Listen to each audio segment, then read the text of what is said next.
Very good morning all of you. आज हम आप लोग को बताने वाले हैं कि मनो, राज्य या समाज, धर्म और सत्ता क्या है। तो हमने राजनीति में पढ़ा होगा कि मनो, राज्य, समाज और धर्म क्या है। तो मनो जो राज्य है उसमें राजाओं की ज़्यादा प्रजा होती है, राजा का ज़्यादा शक्ति होता है, उसमें जनता का जो शासन सत्ता होता है वो कम होता है, ज़्यादातर राजाओं का होता है। तो यहाँ पर पहले हमने बताया है कि मनुस्मृति राज्य और समाज और धर्म और सत्ता में कि दैविक सिद्धांत की विशेषताएं क्या क्या है। तो पहला विशेषता जो है कि राज्य ईश्वरकृत संस्था है तथा राजा पृथ्वी पर ईश्वर का प्रतिनिधि है। दूसरा है कि राजा की शक्ति ईश्वर प्रदत्त है, जनता प्रदत्त नहीं है। नेक्स्ट जो विशेषता है वो ईश्वर की प्रतिनिधि होने के कारण अपने कार्यों के लिए केवल ईश्वर के प्रति उत्तरदायी है, जनता के प्रति नहीं। नेक्स्ट है कि राजा की सत्ता का विरोध पाप तथा उसकी आज्ञा का उल्लंघन अधार्मिक, अनैतिक तथा दंडनीय अपराध है। नेक्स्ट है कि राज्य उत्तराधिकारी वंशानुगत है, अर्थात राजा की मृत्यु के बाद उसका निकटतम उत्तराधिकारी राज सत्ता का अधिकारी होगा।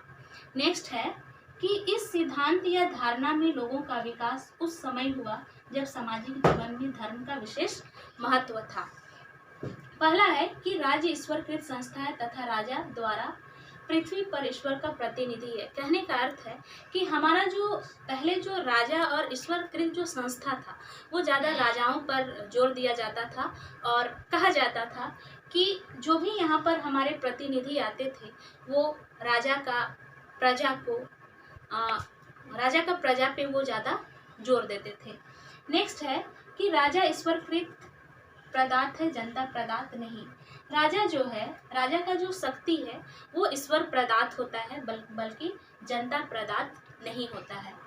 नेक्स्ट है कि ईश्वर के प्रतिनिधि होने के कारण अपने कार्यों के लिए केवल ईश्वर के प्रति उत्तरदायी, जनता के प्रति नहीं। कहने का अर्थ है कि यहाँ पर हमारा जो राजा होता है वो ईश्वर के प्रति ज़्यादा फोकस करता है, ईश्वर को ज़्यादा ध्यान देता है, जनता को नहीं।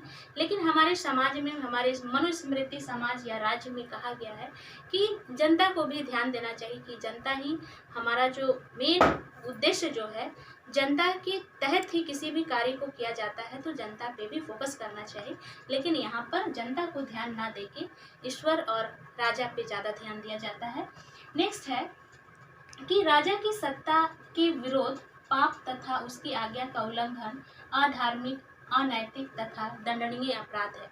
कहने का अर्थ है कि राजा का जो सत्ता है वो अगर कोई पाप करता है या राजा का सत्ता पे कोई उल्लंघन करता है तो उसको दंड दिया जाता है, उसको दंड देने का कोशिश किया जाता है। उसके अंदर जो भी शक्ति है वो जनता पे बरसाया जाता है।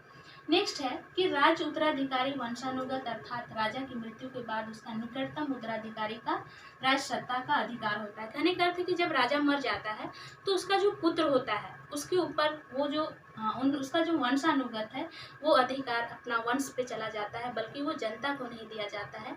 मतलब पीढ़ी दर पीढ़ी वो जो सत्ता है वो एक के बाद एक हस्तांतरित होते रहता है।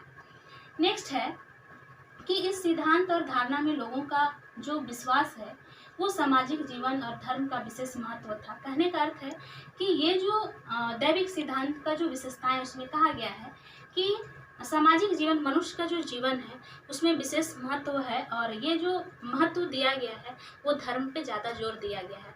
कहने का अर्थ है कि व्यक्ति को इस मनुस्मृति और ये मनुष्य समाज या धर्म में या दैविक सिद्धांत में कहा गया है कि सबसे ज़्यादा अगर जोर दिया जाए तो वो धर्म पे जोर दिया जाए और राजा पे ज़्यादा जोर दिया जाए, क्योंकि राजा का जो शासन सत्ता है वो राजा जो है उस पर अत्यधिक विश्वास करता है, जनता पे नहीं करता है। इसीलिए यहाँ पर ज़्यादा अगर बात की जाए तो जनता को भी ध्यान देना चाहिए, क्योंकि राजा के साथ जनता है, जनता के साथ प्रजा है।